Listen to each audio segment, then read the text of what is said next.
Hello students. इस video में electricity के चैप्टर की स्टार्टिंग कर देता हूं और इंपॉर्टेंट ये है कि इसके अंदर अगर आपको टर्म्स के मीनिंग क्लियर नहीं है, लाइक करंट क्या है, वोल्टेज क्या है, पावर क्या है, रेजिस्टेंस क्या है, तो then you will feel this chapter to be difficult one.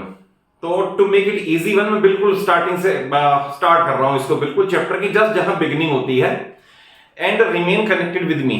आपको स्लोली एंड तक सारा कुछ समझ आ जाएगा कि ये टर्म्स क्या हैं, कैसे रिलेटेड है, कैसे डिफरेंट फार्मूलाज बने हैं, फिर सीरीज क्या है, पैरेलल क्या है, पावर क्या है, पावर, रेजिस्टेंस, करंट, वोल्टेज के रिलेशंस क्या है।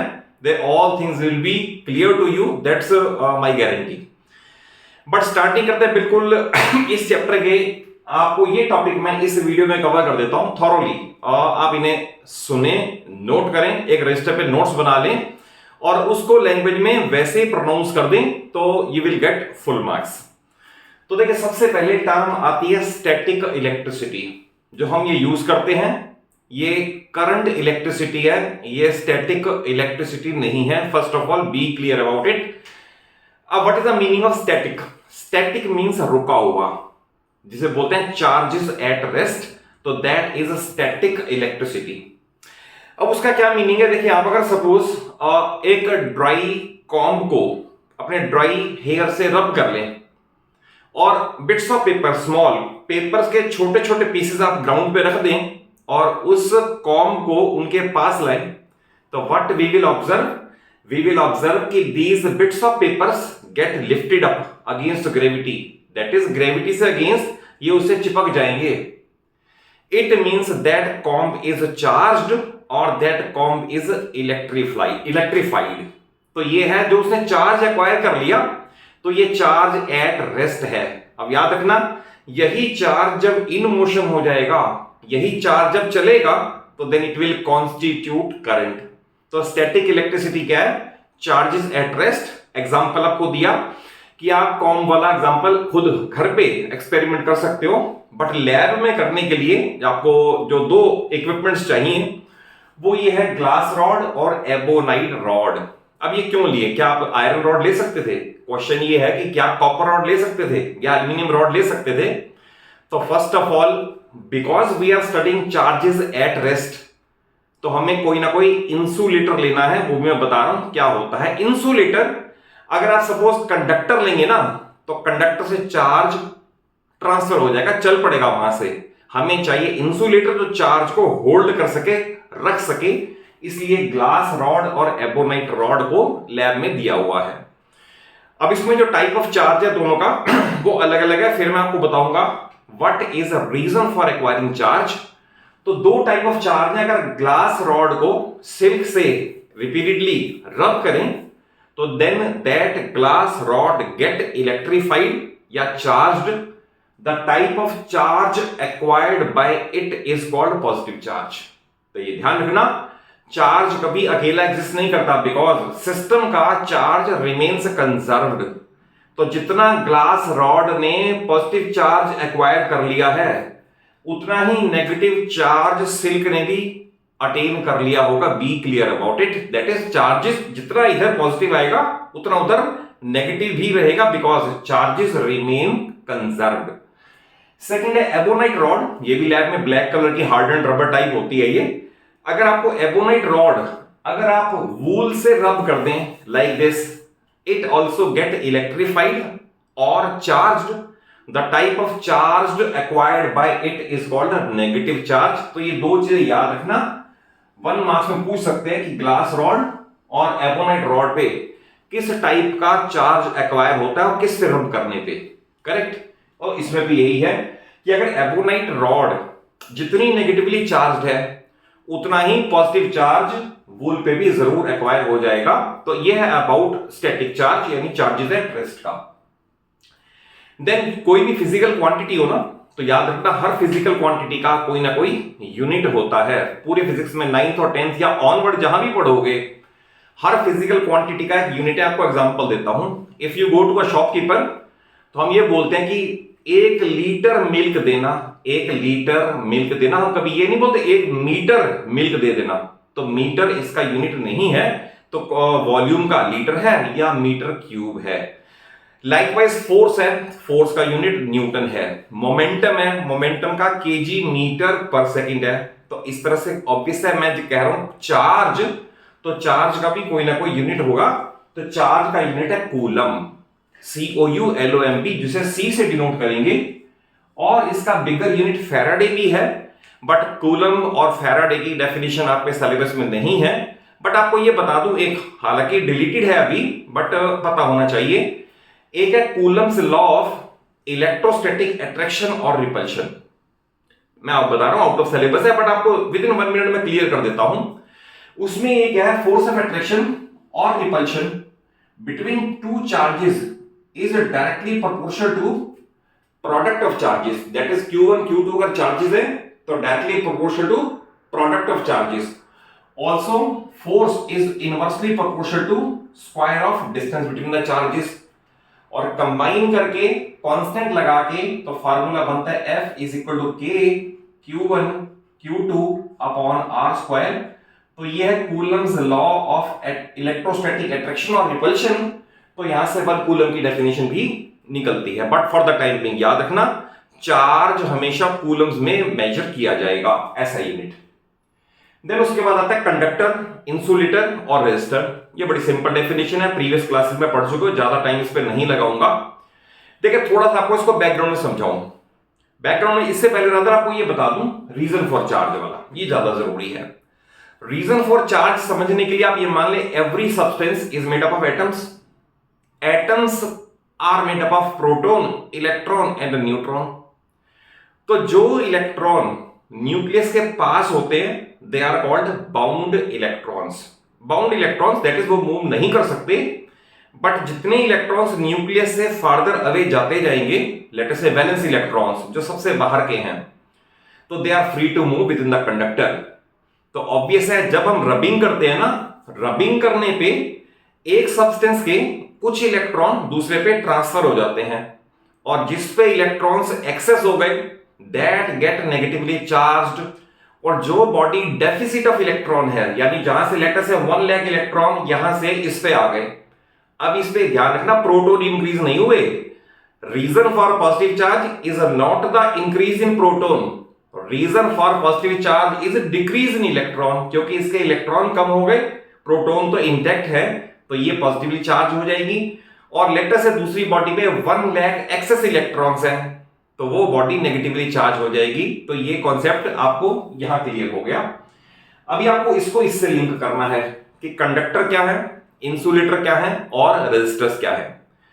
कोई एक सब्सटेंस जिसके अंदर electrons within the conductor free to move है, यानी कि विच अलाउज करंट या charge to pass through them, they are called conductors. यानी यहां आपने suppose source of current apply किया और करंट यहां पहुंच गया, तो करंट इसमें से पास हो गया, तो ये सब्सटेंस कंडक्टर कहलाएगा। तो डेफिनेशन ये बनेगी, substances which allow electric current to pass through them they are called conductors.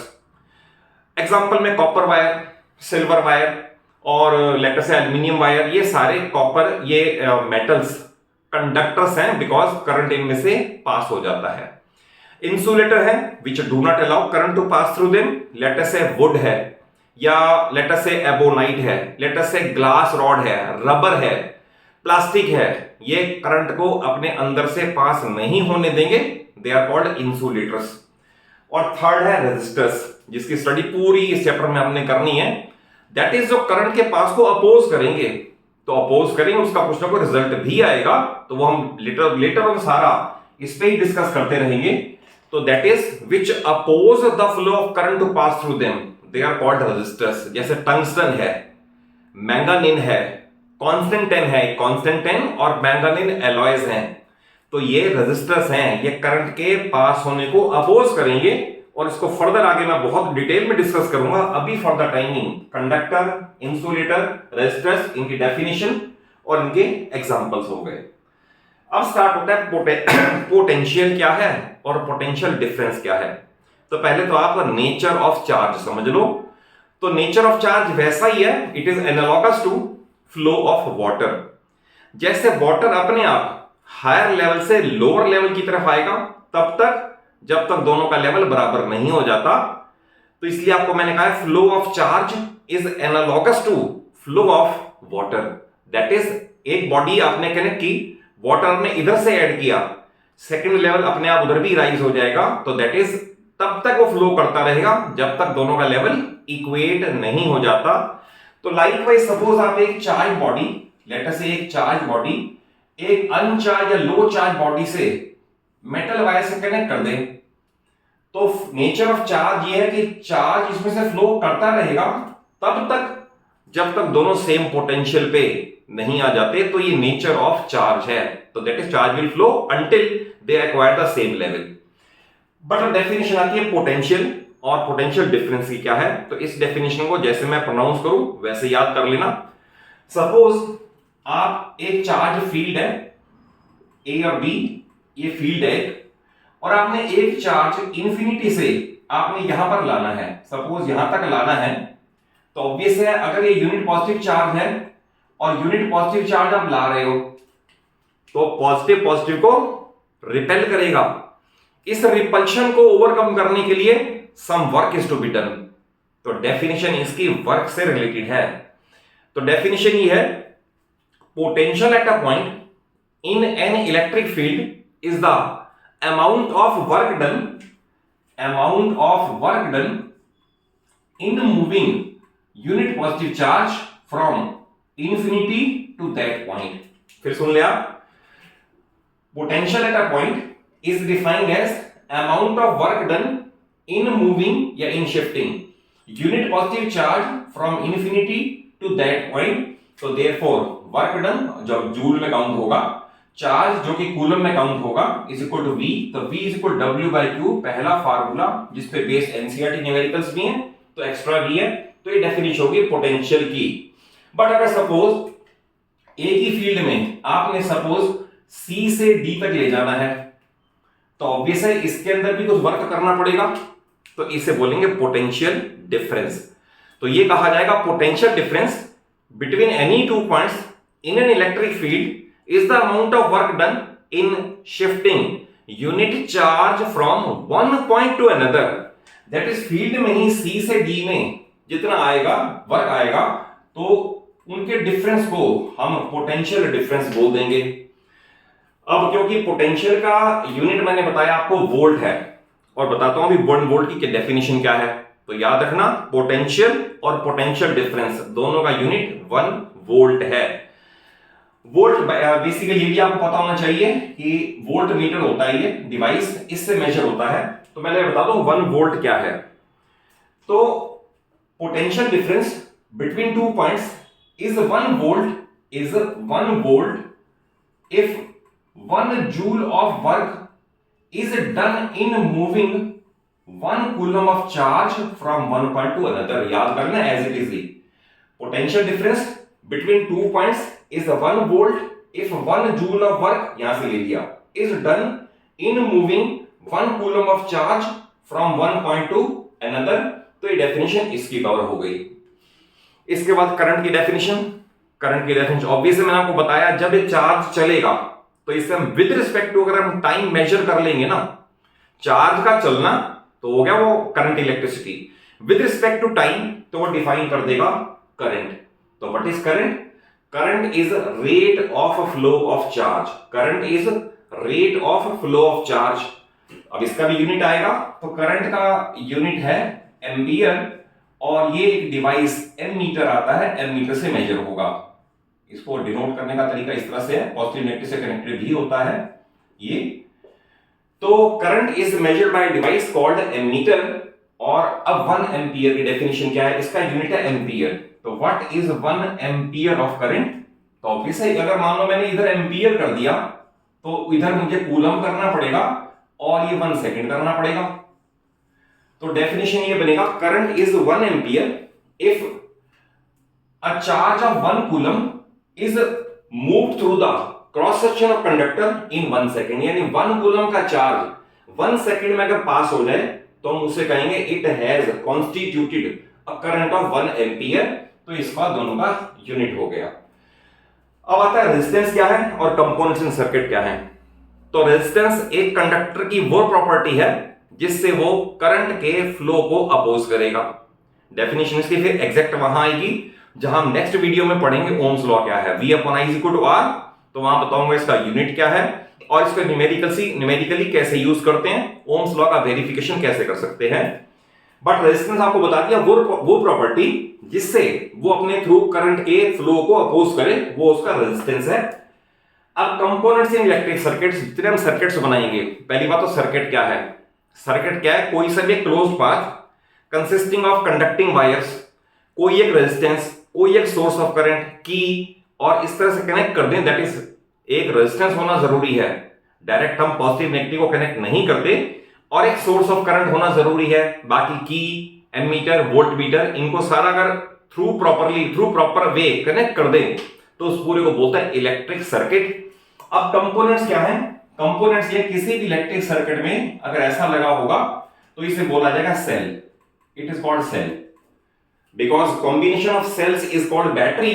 तो आप इस तरह से 2 और 3 पेयर्स बना दें इस तरह से और इन्हें कनेक्ट कर दें इंटरनली ऐसे, और बड़ी लाइन पे पॉजिटिव छोटी पे नेगेटिव, तो इसी को बोल देंगे battery. Then ammeter voltmeter मैंने बता ही दिया, अगर कोई ऐसा बना होगा ऐसा तो it is called fixed resistance, इसकी डिटेल आगे फर्दर वीडियोस में आएगी, फिक्स्ड रेजिस्टेंस। बट अगर कहीं हम रेजिस्टेंस वेरी कर सकते हैं तो उसका फिर सिग्निफिकेंस उसका फिर यह है इस तरह से ऐसे लगा होगा या फिर ऐसा लगा होगा ऐसे ऐसे, इसे बोलते हैं वेरिएबल रेजिस्टेंस। दैट इज हमारी मर्जी है कि हम इसे रेजिस्टेंस घटा दें या बढ़ा दें, यानी करंट सर्किट में कम कर दें या ज्यादा कर दें, तो उसके लिए हमें ये यूज करना पड़ता है रियोस्टेट। वोल्ट मीटर एमीटर मैंने बता ही दिया। एंड देन उसके बाद अगर सपोज किसी सर्किट में ये यूज कर रखा है एंड बीच में डार्क ब्लैक स्पॉट है ये, तो इसका मीनिंग है क्लोज्ड की। क्लोज्ड की का मीनिंग है करंट फ्लो कर रहा है, ये ध्यान रखना। या बहुत स्टूडेंट गलती करते हैं, अगर मैं कह रहा हूं क्लोज्ड की, इसका मतलब सर्किट पूरा है, करंट फ्लो कर रहा है। और अगर सपोज ऐसे कर दिया ऐसे, तो इट इज कॉल्ड ओपन की। ओपन की का मतलब करंट फ्लो नहीं कर रहा, इसके अंदर एयर गैप है और एयर का रेजिस्टेंस इनफाइनाइटली हाई है, तो करंट यहां पर कट ऑफ हो रहा है। ओपन की करंट नॉट फ्लोइंग, क्लोज्ड की करंट इज फ्लोइंग। एक वैसे नेक्स्ट चैप्टर में गैल्वेनोमीटर भी होगा, वो मैं आपको नेक्स्ट में बताऊंगा। अगर ऐसे हो तो ये G stand for galvanometer. Likewise अगर बल्ब होगा तो हम बल्ब को इस तरह से शो कर देंगे, इस तरह का कुछ अगर डिनोट करके दे रखा होगा तो दैट इज कॉल्ड बल्ब। तो बेसिकली ये मैक्सिमम यही कंपोनेंट्स हैं जो यूज होने हैं, मे भी कुछ एक आधा और बाद में मैं ऐड भी कर दूं, बट ये सिर्फ एक इंट्रोडक्टरी वीडियो थी। आप इस चैप्टर के जितना मैंने डिटेल किया इसे थॉरली समझ लो, नोट्स प्रिपेयर कर लो, बिल्कुल इसी से कनेक्ट करते हुए सब्सिक्वेंट वीडियोस जब आएंगी तो that then you will release the chapter, you will enjoy the chapter, और उसके बाद आपको सारे कॉन्सेप्ट्स क्लियर हो जाएंगे डे बाय डे जब इसमें फर्दर वीडियोस आएंगी। और कुछ वीडियोस मैंने पहले लास्ट ईयर बोर्ड एग्जाम से पहले रेजिस्टेंस इन सीरीज पैरेलल पे दी थी। अगर आपने सपोज पहले ये चैप्टर कर ये पार्ट कर चुके हो, आपको थॉरली क्लियर हो चुका है ये, तो आप रेजिस्टेंस इन पैरेलल सीरीज की न्यूमेरिकल वीडियो पहले भी वॉच कर सकते हो। बट अदरवाइज अगर नहीं पता तो फिर रिमेन कनेक्टेड, आप यहां से शुरू करोगे, स्लोली चलते जाओ, और I am trying to deliver the best. और अगर वीडियो अच्छी लगे, कॉन्सेप्ट वाइज समझ आया हो, तो एक बड़ा सा अच्छा सा लाइक जरूर दे दो। अपनी सभी फ्रेंड्स को, सभी क्लासमेट्स को वीडियो जरूर शेयर किया करो, सो दैट सारे मेरे एक्सपीरियंस का एडवांटेज ले सकें। और चैनल सलूजा क्लासेस को जरूर सब्सक्राइब कर लो, सो दैट पूरी 9th और 10th आपको मेरे चैनल पे स्मूथली, इजीली और बड़े इजी तरीके से आपको सारे पार्ट्स क्लियर हो जाएं। Thank you for watching the video.